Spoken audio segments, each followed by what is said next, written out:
Peace, family. What's good? I heard the music in the background. Okay, good. What's happening, y'all? Welcome to RPGM, aka the Rickey Show. We are I'm super happy to be here, and Happy New Year. I haven't seen you guys since last year, and it feels like it's been forever since I've had a show, and it really has. And I was telling my brother, who was my guest today, how I am coming out this year with everything. I'm swinging for the fences. I got my axes. I got my swords. I got my guns. I got everything. I don't know if I can say guns, but I get filtered. But I'm just coming out there. And I'll tell you one of the reasons why I'm saying I'm doing this. And I shared this with my brother earlier. Like sometimes I feel like I hold back just a little bit, but I can't give you guys all of me. I have not been giving you guys all of me. So now 2026, you guys are going to get all of me. So I want to do this. I want to properly set up my brother, because I have certain people in my life that you guys know, but may not know, that I talk to on a regular. When we do talk, it's just like great chemistry. And so the guest I bring on, and today's guest is one of my favorite people. He don't know this, but he's one of my favorite people, right? Because him and his family are there. I consider them family, right? So I want to introduce my brother, good friend. I don't know, can I call you Doctor? Doctor. I receive it. All right. I'm gonna call him Dr. Aguillard, because my brother's super smart, and there's a lot of things I know and don't know about him. But the things I do know, I know he's one of those people that super intelligent, very smart, very well connected, super educated. So welcome to the show, my brother, John Augillard. Welcome, my brother. Thank you. No pressure now. That introduction. Hey, look, I'm making it a point now to acknowledge and uplift the people who I feel are valuable in my life. So you are a valuable person in my life. So I'm going to give you the best introduction possible, right? So welcome, my brother. Thank you for coming today. I appreciate you having me. Absolutely. How you feeling today, bro? I'm feeling great. Yeah. I'm feeling great. How's the 2026 treating you so far? Oh, I mean, however you start off on a race, you look down the road and you see you got a ways to go, and you just focus on your process. And so see, I told y'all. See, we ain't even got started yet. It's already finna be hot. All right, so we got something we like to do. A quick warm-up segment. We like to call it Would You Rather.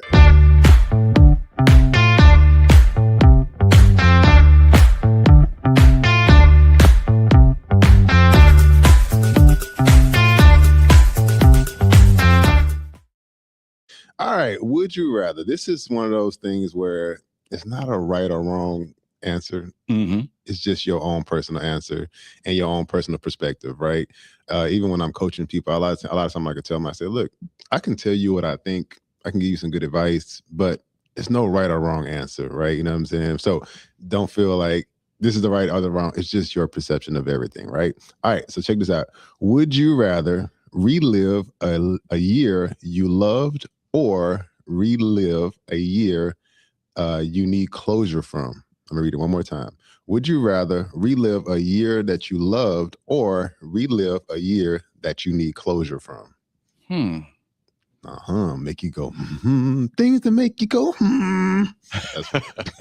And so once one of the year is over, because I'm really big into nuances. Once the year is over, I get to come back to that spot that I left for where I departed. Went back in time or whatever.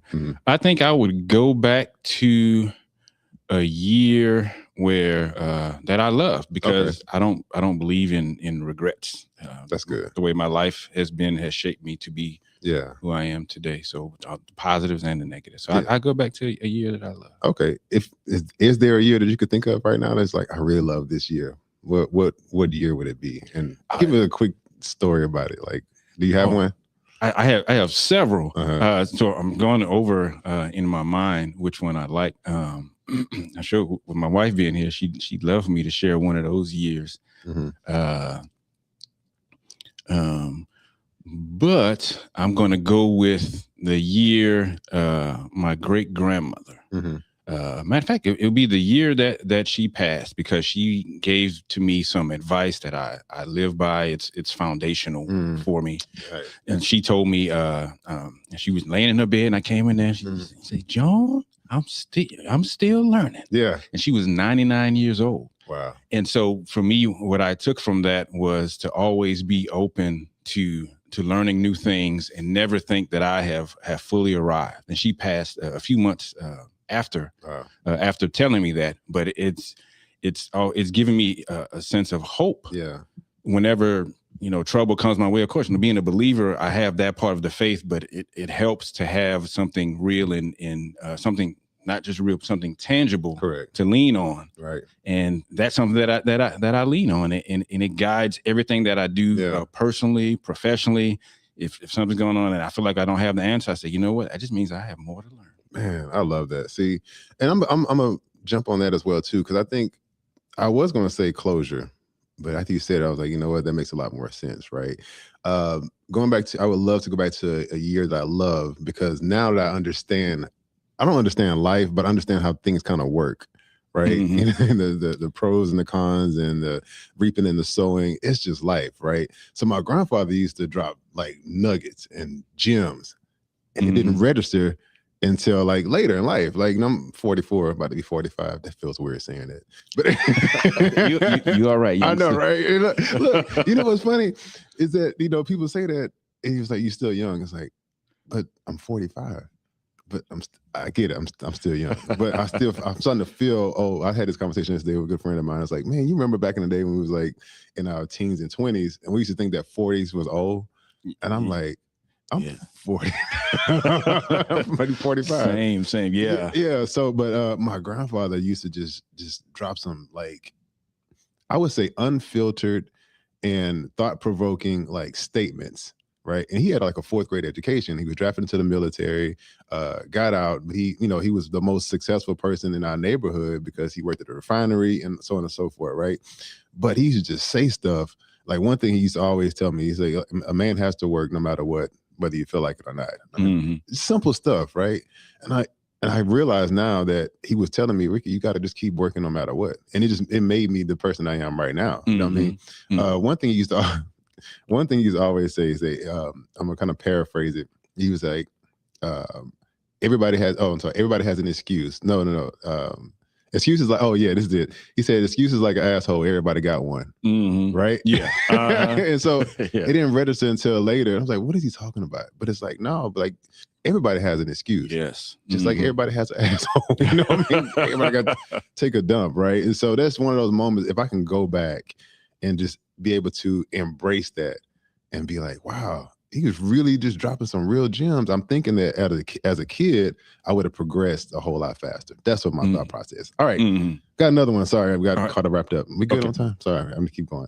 All right. So scenario number 2 is this. Imagine you get a 10-minute warning before something bad happens, but you never know how bad it is until it happens. Would you rather get the alert or keep living without the alert? Okay, I'm reading one more time. The scenario. Imagine you get a 10-minute warning before something bad happens, but you never know how bad it is until it actually happens. Would you rather get the alert before or keep living without the alert? I'd rather the alert. Really? And I'll tell you why. Because I'm much better at planning than I am at dealing with a fire just thrown at me. So if I get 10 minutes, then I go in my Batman mode, and use whatever I have, right, in my skill set or whatever to handle the situation. But if it just comes at me and I have no planning for it, and I'm going to be looking at my wife, because she's great at something coming out of the blue and dealing with it much better than I am. I mean, you know what's funny? Funny and not funny, because I'm going to go with the exact opposite, right? Only because that's been my entire life. My entire life has kind of came with no warnings, like no alerts. It just happened. And I'm pretty quick. And I tell it, honestly, this is me being very transparent, right? When it come down to like improving and impromptu, like on the spot stuff, I'm golden. Like, drop me to the wolves, I'll survive. Drop me anywhere, I'll be okay. I just I figure it out, right? If you give me time to plan it, or you tell me what's going to happen, part of me doesn't want the actual structure of planning. That's a part of me that rejects it. So in my mindset, and this is why I also reprogramming and coaching myself and coaching people, I do the exact opposite of the thing that I don't like to do. So I don't like to plan. So I make myself plan. But if I had a choice, I'd be like, no, don't tell me. Let me just go. That's my thing, right? All right. So we have another segment, and then we will get into some good stuff. We call this one Rhythm and Real Talk.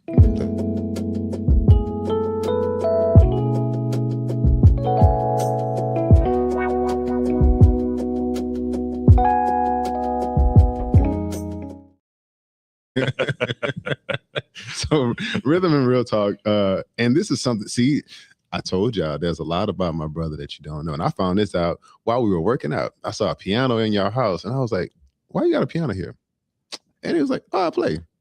And my wife sings. I'm like, this is just funny, right? So Rhythm and Real Talk is something that we came up with because as being a musician, there's always a song or something that just like gets stuck in my head.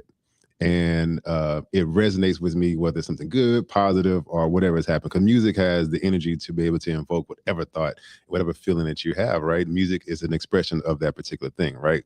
So I like to pick a song, and it's funny because this is not even it is a song, but it's not a known song. Lately, I've been listening to a lot of affirmations. Right. And it's a very popular thing now. A guy named is Mellow Will. I'm gonna give you a shout out. I know you don't know me, but I will know you.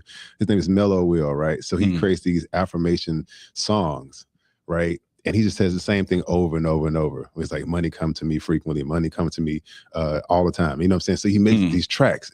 And it's dope. Like most of like back in the day, I would say, let's say 5 years ago, when affirmation became popular, it was always monotone and boring. I make money.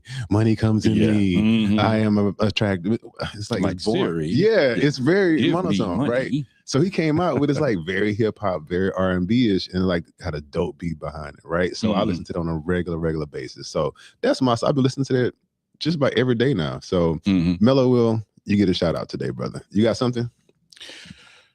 Man, again, you know, with being a musician, I listen to a variety of songs, and my soul, my spirit will call out for something, and I just have to pull it up on YouTube. But when I feel like I need some sort of self-regulation, there's 2 albums I go to.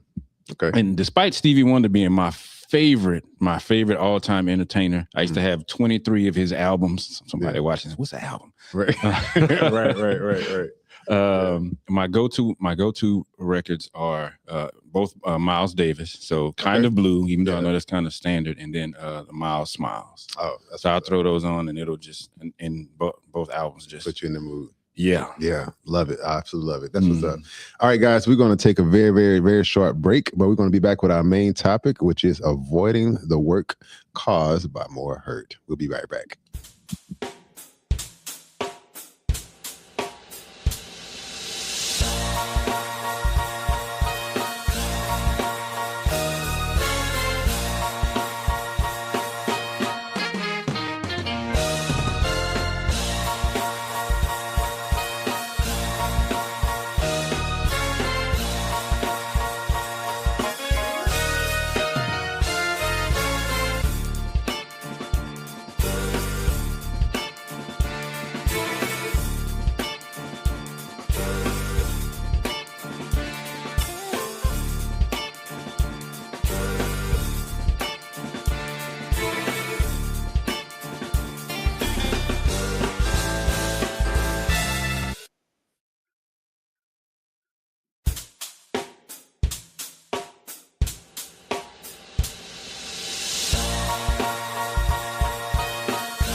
All right, family, we are back. I hope you enjoyed our first awesome segment. Now we're going to get into the meat and potatoes of everything. We're going to have some real topics, real conversations. Feel free to join in the chat. If you have any questions, make sure you drop a question in the chat. I can see it right here to my right. And let's get into this. So today's topic, we were talking about avoiding the work causes more hurt, right? And me and my brother, like I said, we talk often off screen, off camera, just about mental health, how men are, how we are. And we had one conversation that I'm gonna bring up, and then I just never forgot it, right? And I appreciate you for, just talking to me, just being a good brother, right? So one day we were talking about family and how men are able to say things and not say certain things, to our families, to our wives, so on and so forth. But then we say certain things to each other, right? Which is, we need that. We need that brotherly love. We need the confidence that comes with just talking, right? So let me ask you this question, bro. Why do you feel like there are certain parameters and questions we can ask with our families, and there are certain questions we can ask with our brothers? Oh, that's how we socialize, bro. Yeah. It's and it's not just within a Black culture, it's across cultures. So I'm in different Facebook groups. I'm in some international ones. I'm in some United States. Yeah. I'm in a Lone Star one, right? So it's just Houston. And then I'm also in a Black fathers. I'm also in a Black husbands. So I'm in fathers and husbands groups. And it's interesting to see that it's a common theme, how we all talk about it and vent about that particular thing. And it's something that we've socialized. There's this belief that we have as men that there are things that we can't share with women because if we share it with them, it's going to be a problem. And the problem that it's going to cause is if we were to tell our women that we were struggling to take care of finances, but they, we baby, I want you to share with me, tell me what you're thinking, is what women say, right? And then you share that with them, and they might rub your head and say, everything's going to be just fine. Yeah. But what happens inside of them is now they are concerned for their safety. And it's not a conscious thing. Sometimes it's a subconscious thing. Right. But to that, what I would say is that, how are they going to learn to deal better with that and cope with that inside of the relationship if we're not exposing them to that, if we're not being transparent, if we're supposed to be naked in all things, not just naked in the thing that we love, naked in all things, then how can they adjust? Just like we have to adjust to some things about them. You first start dating or you first get married and move in. If you never live together, you thinking everything's going to be great. You have all these visions, and then you have these expectations, and then you find out that expectations aren't always going to be met. So there's a time where you have to now adjust to that particular person. Exactly. You said something that's key. I want to pinpoint one thing, talking about money with our spouses. Okay. Let's pinpoint that. I want to come back to this because I think I didn't do you a good justice with acknowledging who you are and what you do, right? Because correct me if I'm wrong, you're a social worker, correct? Well, I'm getting my master's in social work, so I can't call myself a social worker until I'm licensed. That's that little nuance thing. That is a part of my background. Gotcha. Could you give me a quick synopsis of like your background and what you currently do right now? What's your profession? So my background is social work and education, and my current profession, I train. So like my main 9 to 5 is I train people to work with the homeless population. Okay. But outside of that, I do life coaching and I do business coaching and I do leadership training. Right. See, this is what I was talking about. And it looked like you got something over there. I do have something for you, sir. I have one of my books that I have written, the last book that I've written. Make sure they see that in the camera. Hope they're able to see that. Yeah. This last book is called Confident When the World Says You Shouldn't Be. And it's a lesson plan for how to become confident. And this is your copy. Man, I appreciate that, brother. Thank you. I saw it. I was like, I wonder if that's mine. I appreciate that. And I'm going to tell you another reason why I'm glad you're on this show. You're one of those people that I know you got a whole lot of skills. I just know it and I can sense it. That's a God-given gift of mine.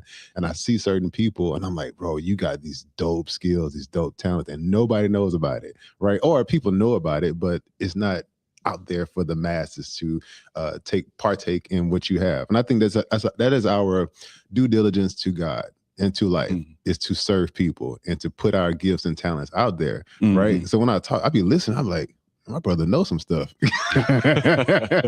So this just confirmed why I'm glad that you're on this show, to let people know who you are, what services you offer, and that there's more help than just me out there. You know what I'm saying? He's a life coach as well. He's a business coach as well. I didn't know you was a business coach. Yes, sir. I just found it out today. So guess who I'm gonna call later on today. I want to go back to talking about women and finances. You said something that was beautiful and perfect, which is they don't feel protected if you expose the fact that you don't feel confident or have the financial stability, right, that you would like to have for your family, right? They immediately feel like, oh, well, shoot, he can't protect. Like you said, it's a super subconscious thing, right? So the work that it takes for them to, you said something else that was beautiful, that they won't know how to fix it unless you tell them, right? But here's one controversial thing. Not everybody knows how to fix it. Okay. So if you tell a woman, hey, look, I don't know how to balance the checkbook. I don't know how to balance the bank account. We behind on the rent. I know you want to go on vacation, but we can't because I don't have A, B, C, D, F, G, right? What happens when now this is where you can give your expertise at. What happens when you finally expose that to that woman and she don't know how to receive it? And there's tons of kickback. And as a man, we feel like, dang, I tried to tell you, and here it is. You may not intentionally be calling me a piece of shit, but somewhere in the back of my head, in the back of your head, you may be like, this Negro can't take care of me. You know what I'm saying? So how does that man deal with finally exposing his problems, right? And the woman can't handle him telling her his problems. Like, how does a person deal with that? Or, you know what I'm saying, come back from that situation? You know what I mean? Yeah. So I think the answer to that is an answer. You're asking me that. You actually have the answer. When I started working out with you, for those of y'all who don't know, that's how we met. Ricky got me from 260 down to 215. Thank you, sir. Nice and lean. Yeah. I was pre-diabetic and everything, man. The doctor was like, I don't know. Yeah. But anyway, I remember I was telling you about my back muscles and how my back was, what really happened, it was weak. I wasn't working out my back. I wasn't exposing it to the exercise.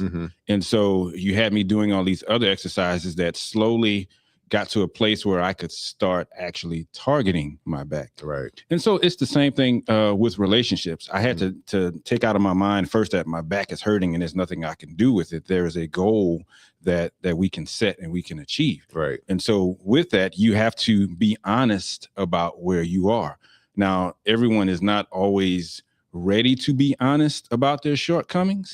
But the thing is, we all have them. So the first step is you have to be honest about where you are. Right. And she has to be honest about where she is. Because ultimately, the goal is you can go and get professional help. You don't have to know everything. Nobody has to know everything. And I know sometimes as men, we struggle with acknowledging that we don't know everything, but there's sometimes you can put something in Google and it'll come back and say results not found. Right. So if Google don't have the answer sometimes, it's all right for us to not have the answer, right, you know? Right. So that's what we have to do. We have to acknowledge, I don't know everything.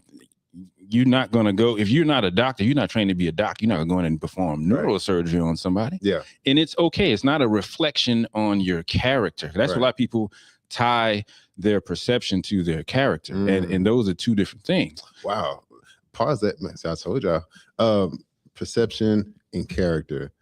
Now, one thing we talk about often is like I would say there's 3 levels of P's, 3 P's that men should try to emulate, being a provider, protector, and what's a problem solver, right? Those 3 P's, right?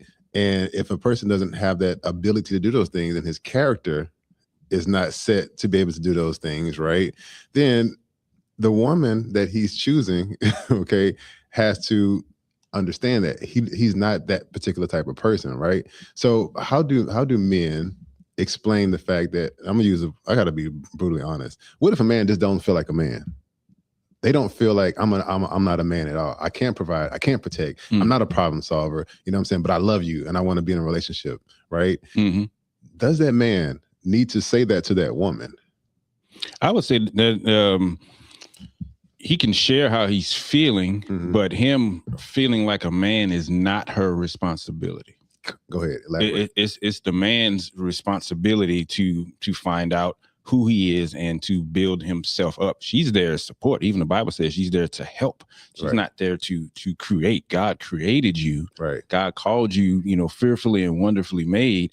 So you are a man. So let's find out what's making you think that you're not a man. And you're probably watching TV shows. You're watching somebody lift 1,000 pounds or something. You see somebody making a bunch of money. You're not making a bunch of money. So you're comparing yourself to this standard that you think. And those stories are all fictional. Facts. And so we shouldn't be looking to fiction. You look to real people. That's one way to do it. Another thing you brought up, I wanted to point out about the problem solving aspect.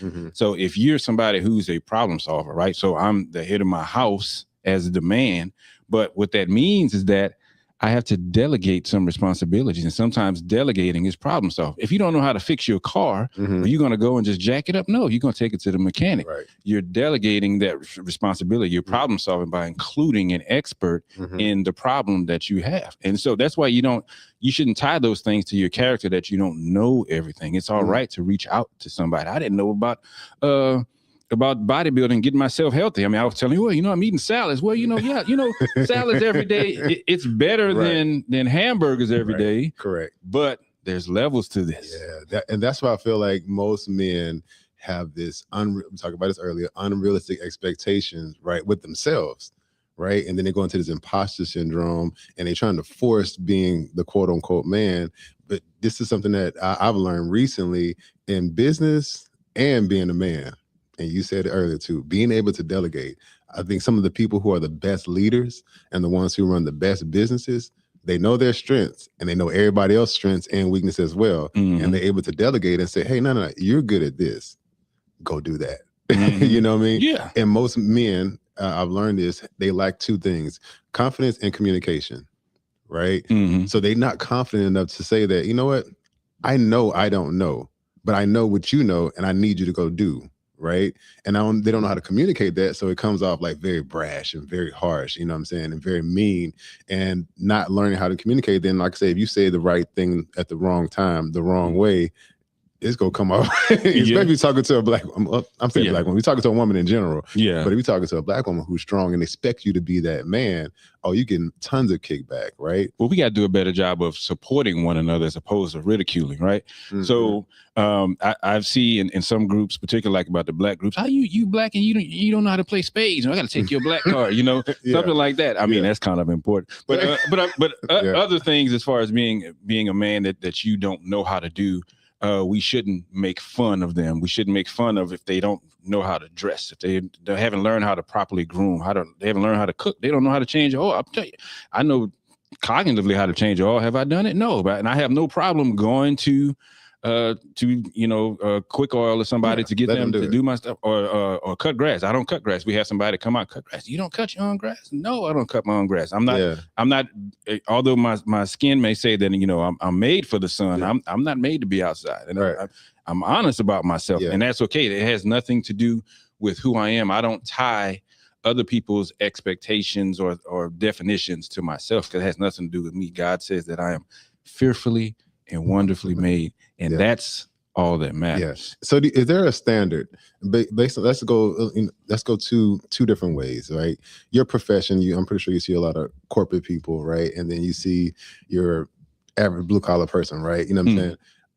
What's the difference between the corporate person's standards and the average person's standards when it comes as far as men are concerned? You know what I'm saying? Do you see a difference between the two, like the way somebody in corporate acts and then your average man acts? Is there a difference?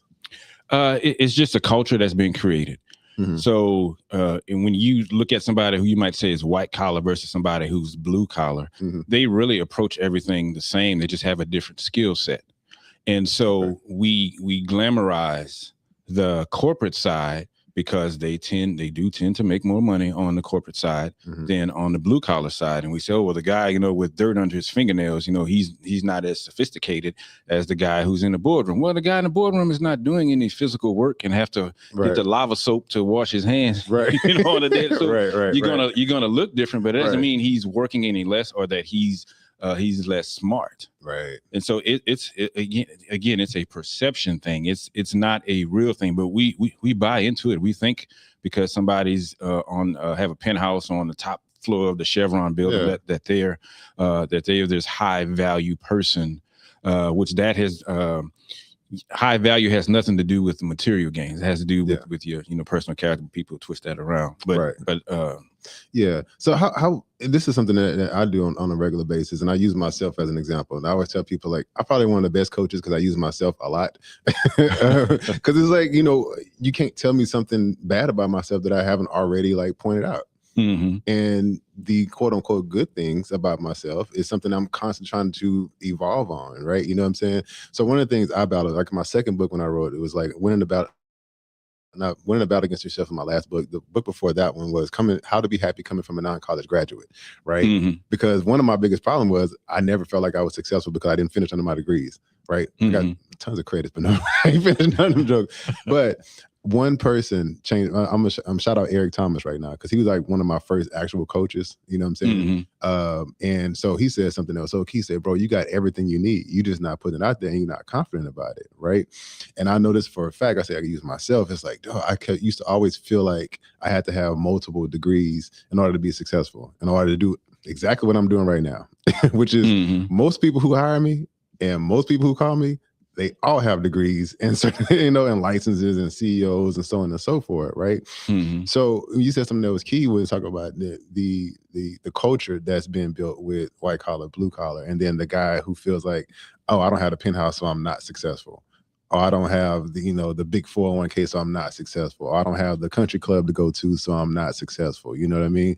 And I would me personally, I would look at you and be like, dude, you're massively successful.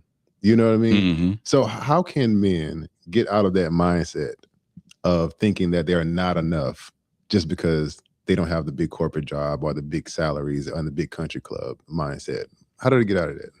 Yeah, it's practice. It's daily practice of stopping comparing yourself to other people. Right. And you don't know those other people's stories. I've met people who've fallen into money and you thinking that they work hard and you're like, no, they're just connected. And that's a lot of people, right? Who are just connected. So you don't know their story. The other people who come from humble beginnings, right? And they have worked their way up. And so a part of that too is we have to be honest. You can't be at home every day playing video games. Madden. 8 hours a day. Right. Why I'm not making $1 billion? Well, yeah. I could look at your day and tell you why. You have to be honest with yourself. How much work are you putting in to chase that which you say that you want? Right. I always say you have to qualify yourself for the thing that you want. You know what I mean? Like if you're not actually doing the work towards getting the thing, don't have an unrealistic expectation. Like I'm gonna get it, and that's what I started talking about lately. Like there's different levels of manifesting. I'm gonna use the word manifesting because it used to be like speak it into existence, or think and grow rich, speak it into existence. Now manifesting. It was like nobody really harped on the fact that you have to do the work. Yeah. Like you could think about it all day. And I keep saying that. I said, man, like I give away meal plans and workout plans all the time. Let me tell you why. Because I know you're not going to do it. You don't have the mindset to actually stick to doing it, right? You got to develop the mindset to say, okay, here's a meal plan. Now you're going to call me back because you didn't stick to that plan. Now you're going to pay me to hold you accountable. And that's why I started thinking that now the mindset now is like, I'm going to give you all the information. We live in an information world. Anything you want to know is there. But if you don't have the mindset to actually do it, it's going to always just be a dream. It's going to always just be there. Good. Let's hop into the one hot topic right quick, because I know we kind of slightly running out of time. And this is something I ain't gonna lie, I kind of hesitated talking about it. Therapy. Yeah. So I'm just giving you my 2 cents on it on purpose. There's a part of me, I have gone to therapy twice in my adult life, right? and I know that is such a cliche, it's a thorn in our ass, is a caveat, all of those sayings for men, because most men feel like I don't need to go to therapy, right? I'll say this, and please correct me if I'm wrong, or give me your opinion. My personal and slightly professional opinion, based on my experience, is this: I don't think the man who is aware of himself needs to go to therapy. Okay. I just think that man needs to get to work. Okay. Find value in himself. Okay. Whether it's in his family, in his money, or in his business, right? Give him something to look forward to, right? And if you don't have any childhood drama, or some anger issues, or some behavior problems, I don't think you need therapy. I think you need a mentor sometime and a coach, right? This is why I was like, I don't technically have to go to therapy again. You know what I'm saying? Once I've been there once or twice. Now I just need mentors. I need people to see me and be honest with me. I like the brutal, hardcore truth. Okay. And I understand going to therapy, sometimes you have to pull back those onion peels and so on and so forth and get to the root of the problem. But I think for the most part, most men just suffer from not hearing the truth and not having somebody say, look, stop being an asshole and start doing this, right? So again, your professional opinion on men and therapy, is it necessary? Is it not necessary? So I would say that when it comes to therapy, I think we define therapy based on TV shows. If we've never gone to therapy, we look at a TV show and you see somebody walk in and they have one session and they get everything out and, doc, I'm cured. So, I don't have to go back. And that's not reality. The other part of that is people think that therapy is always pulling back the layers. Okay. Sometimes therapy is maintenance in keeping you from falling back. Right. And then also therapy isn't always just sitting on somebody's couch, or even if it's your own couch and you're doing it virtually. There are a lot of things that you can do that are therapeutic. You can go, men in the agrarian society, right? They were always participating in therapy because they were spending all day hunting. Really? And so they were one with nature. They were getting their physical fitness in, and they were eating natural food, no chemicals or anything. So today it doesn't look like that. So we have to make up for that difference. And so when somebody says that they don't want therapy, they may need to look at how they're defining it and consider that that their perspective it may not be real, and you should try it. And then the other part of that too is we hear that men are bad at communicating. So I saw the stats say women talk like 10,000 words, a day, and men 5,000 words. Well, as somebody who's not only a musician but also have played sports, I can tell you we talk a lot. We talk a lot. When ladies aren't around, we talk a lot. Right. We talk about different things. Right. We're not going to tell you about the color of the tree that was across the street from the people fighting. But we're going to tell you why we know that MJ's better than LeBron. Sorry, y'all. We go down the stats and we have these these hard-nosed conversations. Right. We do talk. We don't have as much practice acknowledging feelings and sharing feelings. And a part of that contributes to why we have high rates of heart disease. As a matter of fact, men commit suicide more than women. Wow. And there are a lot of things we have inside of us that we don't get out. And so we have to talk about these things and not just say we're going to talk about it. We have to be intentional about it. Yeah. Let me ask you a question real quick, because especially when it comes down to health, mental health, and suicide, I don't think many men know that men commit suicide more than women. And something that you said also with holding stuff in internally causes heart disease, aneurysm is another one. So it really is just bottled. What it is like this bottled up anger, bottled up frustration, bottled up. It manifests. It manifests phically. We don't even like going to the doctor. I just had my colonoscopy and I'm getting ready to go do the other thing. Right. I'm not really excited about it, but I'm more excited about being healthy. Yeah, so wow.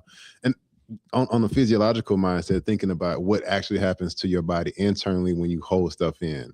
I had a conversation yesterday with a good friend and client of mine. And we were talking about, some childhood trauma, things she had dealt with. And, I was giving her a massage and it was like, is it actually holding on to her body? And your body collects, like I said, what was it? Your body collects score on trauma and drama.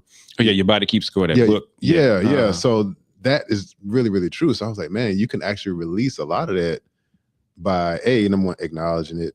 And then you can do massage therapy and exercise and everything to get that stuff out of your system. So when this is great. So when a lot of men are, and let's just go ahead and say it, if you're overweight, out of shape, unhealthy, okay, heart disease, cholesterol, thyroid, all these different signs that your body's saying, hey, something is wrong with me.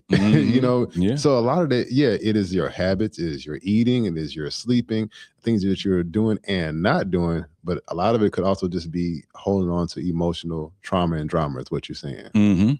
So do you see that pretty often? Like, are you able to identify that when you see a man who's like, nah, bro, it's not just McDonald's and Popeyes. You got some other stuff you're dealing with. You see? Yeah, we see that. And but guys, we do a good job at deflecting, and you can tell when we're deflecting it. Yeah, so obvious. You don't want to acknowledge. Let's go ahead.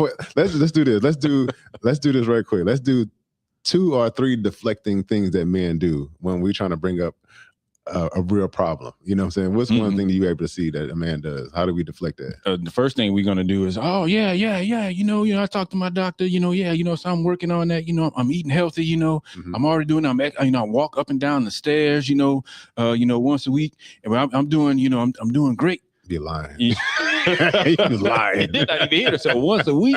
Come on, bro. What are you doing? Nothing. Yeah. So I'm gonna point out another one as well. As soon as you bring it up, okay, either they do one or two things. They go completely silent, right? Or they deflect it with acknowledging what I'm doing. And I said, you can't play reverse psychology with me. And I get that. I say, well, that's why I'm bringing things back to people. And that's how energy works, right? If I tell you something and you try to bring it right back to me, I'm going to give it right back to you, right? Because if you're in my area and I say, this is our God-given service, our due diligence to God. It's like, no, our job is to help people heal, right? I have to tell you the truth. And sometimes the truth hurts, right? So if I can look at you and I'm like, bro, you are unhealthy. You are overweight, out of shape. You're in your 40s, right? You ain't done no blood work. And you just like, yeah, I'm doing a little something. No. Bro, what's your daily life like? How much you eating? And most people say, I eat pretty good. And I say, don't tell me that. So what does eating good look like? Right? Let's break it down. Oh yeah, I eat, like you said, I eat a little salad here, not walk up the stairs, that. I'm like, bro, do you not? And so I go deeper with it. I'm like, cool. How many calories are you eating a day? Oh, no, I don't know. That's why I asked you. That's why I asked you, right? And then it's like, what's your macros look like? What's macros? All right. So you don't know and you don't do, and you're not acknowledging the problem, right? So my job, my duty, responsibility, and that's why I say, I'll tell you exactly what it is. I could look at you and tell you how much you're supposed to be eating, what type of workout you're supposed to be doing. And here's why I get mad at most men right? Especially when they have kids and a family. I'm like, bro, your kids are looking at you. You're out of shape. You're overweight. You're not doing anything to make yourself better. Selfish. And like you said, suicide, aneurysms, blood pressure, heart attack, that's going to happen to you. And you're going to leave your family and your wife is going to be taking care of those kids by herself, right? You're not a man, right? I have no problem telling men that nowadays. You know what I'm saying? What's your coaching method when you're dealing with men like that? Well, it's not my job to make them change. If they're coming to me and they want the help, I offer the help. It is going to be their job to run with it. And some people don't. They'll pay you to talk to them and talk the things out, and then won't do what you're recommending. So there's nothing that you can. There's no magic bullet that's going to make them just change. You can tell them all the stuff that they have stuff that they're dealing with internally and don't want to address it and think nobody. We see you, y'all out there. We see you. You know what Cat Williams say? Do you know that I can see you?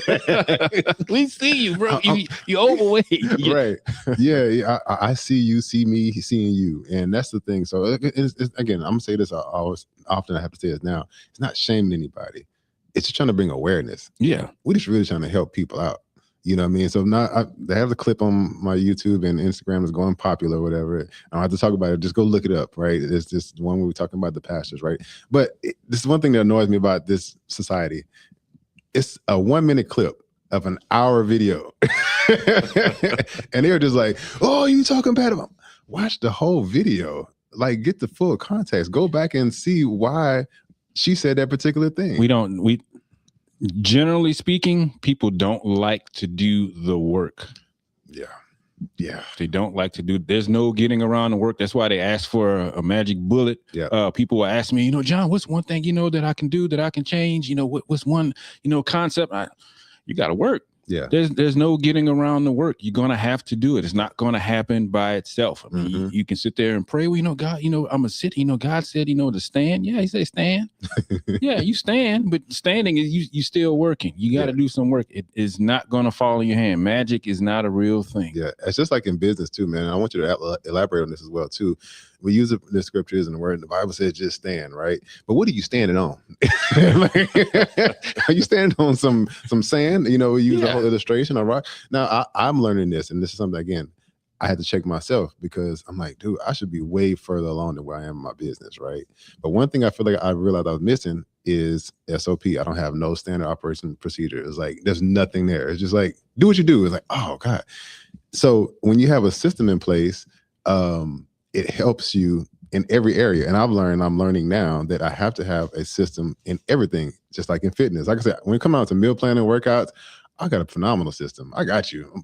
Drop it down to the T. Same thing in business, right? So what do you see that most people, and give me like literally 2 minutes of like, why do people fail in their businesses and what type of simple planning do they need to make their business grow? It's the same thing in relationships. It's a communication issue. They don't talk to other people about things that they're dealing with. They think that they have to have all of the answers. Right. It has to come from them. And they also try to recreate processes that already exist. Oh, that's good. There's so many different free tools that are available just by Googling. I mean, you can go to Google Scholar and get something that's a little bit more specific, but the things are already out there. But that's people, they're concerned more about the perception than the actual thing. It's almost like a disease. Yeah, it really is a disease, man. Look, I know he's coming to this point, brother. I want you to do me a favor. Give me your final thought on today's show and today's topic, and leave us with one good gem, brother. One good gem. Do the work. That's your gem. You cannot get around it. You can't hide. You can't run from it. You have to do the work. Everything that you want in life is not going to happen just by doing this here. And for the guys, brothers, just know I love you. I love you. You don't hear that very often from bros saying that. I love you. You are valued. You are cherished. We want you here. We're not trying to shame you. We want you here. It's okay to start today. You can start later. I'm 50 years old. I was 48 when I started with Rickey, with the working out. You'd have to go on for like 15 years of not exercising, eating everything I wanted. Yeah, oh man, it tasted good going down. But the long-term impact of that was not, I was not on a good path, not a good trajectory. Take care of yourself. Get with an expert if you don't know what you're doing. It's okay. And I'm not talking about somebody at the barbershop who swear that they know what they're doing, but they also barbecue and ham hocks every other day. Okay, get with somebody who actually know what they're doing. They can show you results, not just theories, results. That's what I'm talking about. Also, let's go ahead and promote two things: your book and also your services. And you have a website and all that good stuff. Yeah. So my book, you can find it on Amazon. It's called Confidence When the World Says You Shouldn't Be. A lesson plan. Rickey has it. Is it right there? You can also follow me on Charlie Arthur Consulting. I have an Instagram page and also have that on LinkedIn. That's where you can reach out to me. And then my personal Instagram is Mr. Augillard. And you can follow me on there. I have some gems on there, but also share funny stuff and sometimes thoughtful. It's a mixture. It really is. If you're sharing some stuff, man, I'll be cracking up, y'all. So yeah, today, y'all, It was more so about let's have real topics, real conversation, and let's expose the problems that we're having in life with our health, mental health, with our physical health, our ability to communicate, our ability to be better people, having real conversation, having somebody in your life that actually loves you enough to tell you the truth. That's what this was all about today. And if you don't put the work in, okay, you're going to have more problems. That's the biggest gem I want to leave you guys with today. If you don't put the work in, you're going to have more problems. If you need my help, you need John's help, hit me up. I got you, and I'll see you guys next week. Peace.